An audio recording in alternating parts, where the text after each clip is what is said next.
ভালো আছেন? আলহামদুলিল্লাহ আমিও ভালো আছি। তো আজকে আমার রেসিপি মিষ্টি ঝাল আচার, টক মিষ্টি আচার রেসিপি। তো আমি এগুলো এখন কেটে নেব আচার বানানোর জন্য, আপনাদের দেখাবো। দেখেন, তো আমি এখন এগুলা কেটে পরিষ্কার করে ধুয়ে নেব। তো আমার সাথেই থাকুন। আমি আমগুলো এইভাবে কেটে নিছি, ছোট ছোট করে এভাবে কেটে নিছি। আপনারাও যেভাবে ইচ্ছা সেভাবে কাটতে পারেন, লম্বা করে, গোল করে, চিকন করে, সমস্যা নাই। তো আমটা কেটে আধা ঘন্টা আপনাদের ভিজিয়ে রাখতে হবে। এইখানে দেখেন একটা কালো পানি, এই কালো পানিটা বাইরে গেলে আমটা, আচারটা চকচকে হবে। এই কালো পানিটা বাইরে গেলে দেখেন কি কালো পানিটা, আধা ঘন্টা আগে ভিজিয়ে রাখবেন। তো আমার সাথেই থাকুন। এখন আমটা ধুয়ে ঝরা দিয়ে রাখছিলাম, আমের পানিটা পরিষ্কার হয়ে চলে গেছে, ফেলে দিছি। তো আমি এখন এখানে হলুদ মরিচ দিয়ে মাখিয়ে রাখবো, যে হলুদের গুঁড়োটা দিয়ে মাখিয়ে রাখবো। রোদ দিতে হবে না, সাথে সাথে আপনি রান্না করে ফেলতে পারবেন। সামান্য একটু মরিচের গুঁড়ো, আর এখানে দিব লবণ, এখানে পরিমাণ মতন লবণ, আর অল্প একটু সামান্য আদা রসুন। তো এটা আমি দিয়ে মাখিয়ে রাখবো।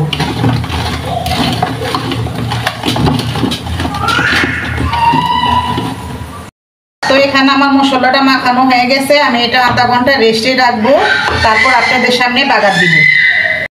তো আমি এখন পাঁচফোড়নগুলি টেলে নিব।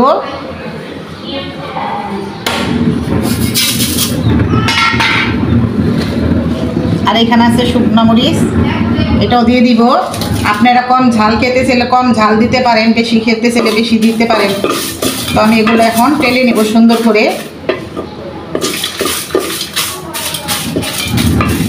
তেলে কাটি করে নিব ব্লেন্ডারে।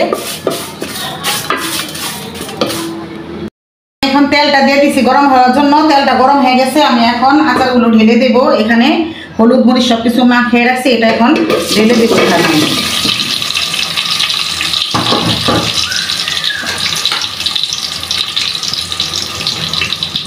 এটাকে ভালো করে আমি এখন কষিয়ে নিব, আর একটু হালকা লবণ দিয়ে দিলাম। এখন আমি এটাকে ভালো করে নাড়াচাড়া দিয়ে কষিয়ে নিব, মশলাটা যাতে গন্ধ না আসে। এটা তো একদিনের আচার, এটা আমি রোদ দিব না, রোদ ছাড়াই বানাবো।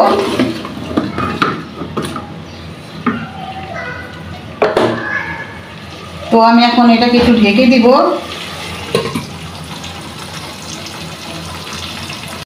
তো এখন দেখবো আমি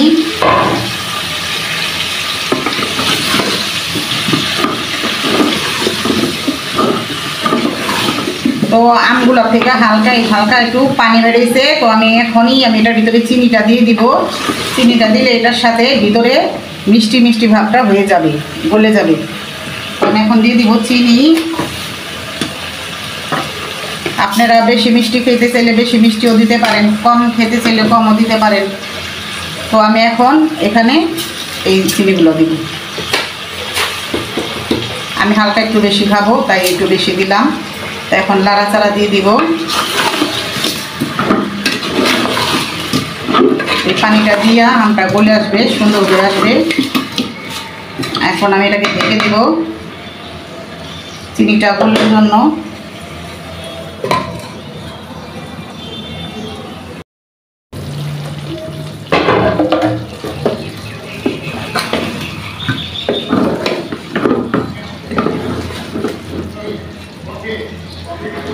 তো আমি এখন আচারে পাঁচফোড়নটা দিয়ে দিব।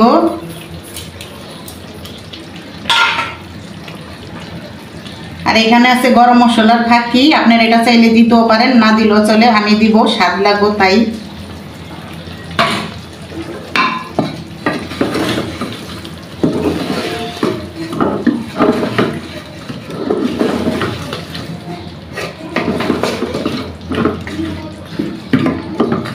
এখন আর একটু ঢেকে দিব।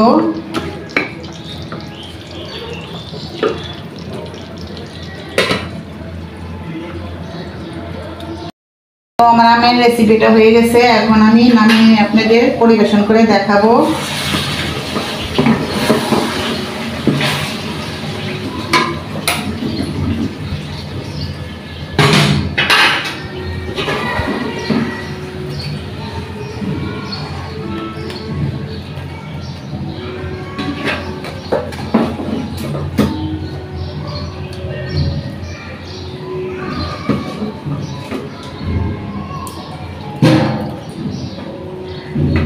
একদিনের আমের রেসিপিটা বানানো, দেখেন কতটা সুন্দর হয়েছে।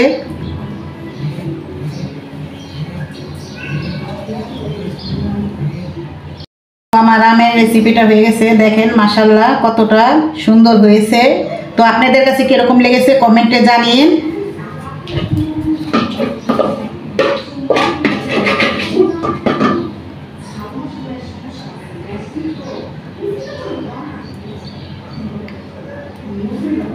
আপনাদের কাছে কিরকম হয়েছে কমেন্টে জানিয়েন। তো আমার ভিডিওটা পুরোটা দেখবেন, স্কিপ করবেন না। ভালো লাগলে লাইক কমেন্ট শেয়ার করবেন, আমার পাশে সবসময় থাকবেন। আর আপনারা থাকেন আমি জানি, আলহামদুলিল্লাহ আরও থাকবেন, আমার পাশে থাকবেন। তো আমার আমের রেসিপিটা আজকে এ পর্যন্তই। তো এই আমটা হলো, এই আচারটা হলো মিষ্টি টক টক ঝাল মিষ্টি আচার। তো আপনারা চাইলে একদিনই বানাতে পারবেন, রোদ দিতে হবে না, ভালো করে জাল দিয়ে নিলেও হবে। চিনির ভিতরে থাকলেও সেই আচারটা ভালো লাগবে, আর চাইলেও আপনারা একটু রোদ দিয়ে নিতে পারেন। তো আমার ভিডিওটা আজকে এ পর্যন্তই। ভালো লাগে লাইক কমেন্ট শেয়ার করবেন। সবাই ভালো থাকবেন। আল্লাহ হাফেজ।